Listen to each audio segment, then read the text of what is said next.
Why, hello there, my friend. It's been quite some time since our last conversation. Now, what on earth brings you down to Silver Wisp Swamp? If it's for the ale, I recommend you don't drink it. It's made out of the swamp water, and the swamp water kind of filled with corpses, so kind of has the rotting taste. Now, if you're here for Ebon Downs, I recommend you just turn right on around. You head back to from whence you came.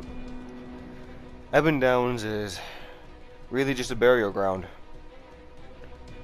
Although the dead do not rest peacefully there. Whoa, where do you think you're going? Get on back over here. If you really do insist on going, sit down. I'll buy you a glass of ale no matter how bad it is. And I will tell you everything that I know about Ebon Downs. Now, Ebon Downs, like I said, is the burial ground, watched by the people of Grim Hollow. Now, they've been watching Ebon Downs for generations, passing the duty on to their children. Well, they always held a vigil. It was constant. So, it was peaceful. But one day, for unknown circumstances, for unknown reasons, the dead rose in the masses. Now, the people of Grim Hollow were not prepared to deal with a catastrophe of this sort. It was a slaughter. So many died. But those that survived, those that made it to this little inn, have told me that the people who died, as soon as the life left their bodies, they immediately became an undead. So, that indicates that there is dark magic at work. And not your common necromancer, because even for them, it takes a good while to resurrect a freshly dead corpse. Whoever this necromancer is, well, they're not weak by any means. Now, say whoever it is. I know who it is, but in due time, we will get to that.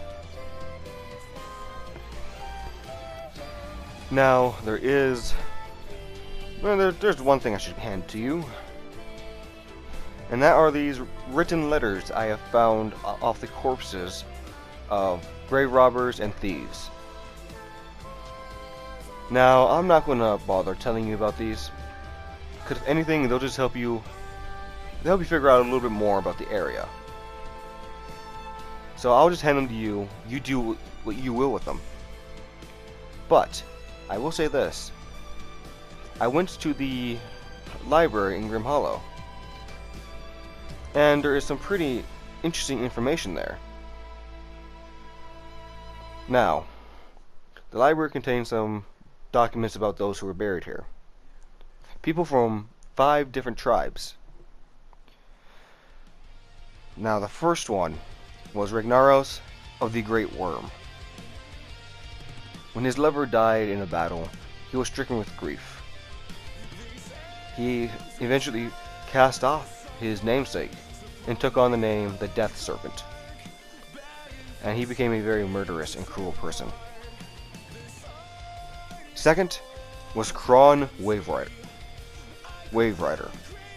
of the Blue Bear, who, after returning from his sea exploration, he came and ended the war with both his strength and his wisdom. Though he was later found dead at the edge of the swamp, his people eventually gave him the name the Drowned King. Third was Jardi Oiwais of the Tree Ghost. Now, he was the High Druid, and he ended up in a battle against a man who went by the name of Brun Widowmaker. During this battle, he was horribly scarred, and he took on the namesake of the Gnarled Man. Now, shortly before he could become tribe leader, he was killed. Well, that death brought the tribes to war once more.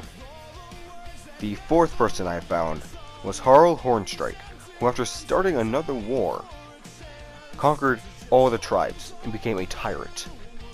Well, this was overruled, essentially, by Ragnaros a little while before he had lost his mind and became the Death Serpent. Now, the last major person of significance that I can find is Dagger Skywatcher, Shaman of the Sky Pony. Now, he was born blind, from what the records say, but he was able to look at the stars and pull wisdom from them. So, those around him gave him the title, the Void Watcher. Now, Brun once again makes an appearance. This time, Brun starts the fight because she feared that her husband would be killed due to Ragnar's curse. Well, this was not the case. Doing so actually caused her to become a beast. So her own husband had to hunt her down. Now, these people, I believe, have been resurrected, enhanced, and they now protect Indari. Now, remember when I said I know who it is? Well, Indari is the one behind all of this. Indari found a rather powerful staff. And because he's been using the staff for so long, he's no longer human. He has went from human to a Lich King, able to instantly revive those who have died. Now you're giving him that look, and I know what it means, but do not underestimate him. Lord NeverWinter himself sent a small army here to dispatch of him. No one left. But if you're truly insistent on going to fight him, he's in the main crypt. But make sure your weapons and your magic are on point, because you're going to have a lot of undead to go through. Well, adventurer, until next time, I'm going to leave and head out on my own journey. Preferably as far away from this location as humanly possible. You know, I think I've had my eye on Icespire Peak for quite a while. Heard the giants there are quite fascinating. Until next time.